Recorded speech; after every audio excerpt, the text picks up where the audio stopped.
এক ছিল ছোট্ট একটা গ্রাম। সেই গ্রামে থাকত এক গরিব ছেলে।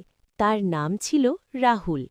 রাহুল খুবই দয়ালু আর পরিশ্রমী ছিল, কিন্তু তার জীবনে সবসময়ই অভাব লেগে থাকত। একদিন রাহুল জঙ্গলে কাঠ কাটতে গিয়েছিল। হঠাৎ সে দেখতে পেল এক বুড়ি মহিলা গাছের নিচে বসে কাঁদছে। রাহুল এগিয়ে গিয়ে জিজ্ঞেস করল, ঠাকুমা, আপনি কেন কাঁদছেন? বুড়ি বলল, বাবা, আমি অনেক দূর থেকে এসেছি, কিন্তু আমার খাবার আর পানি কিছুই নেই। রাহুল নিজের খাবারের ঝোলাটা খুলে তাকে দিয়ে দিল।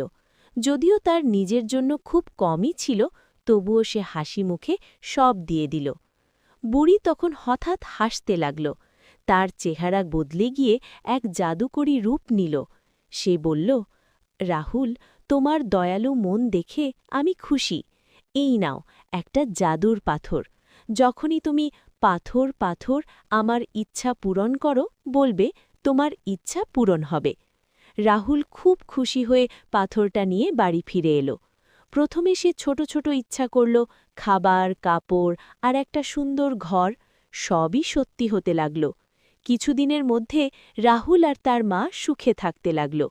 কিন্তু একদিন গ্রামের এক লোভী লোক এই জাদুর পাথরের কথা জানতে পারল।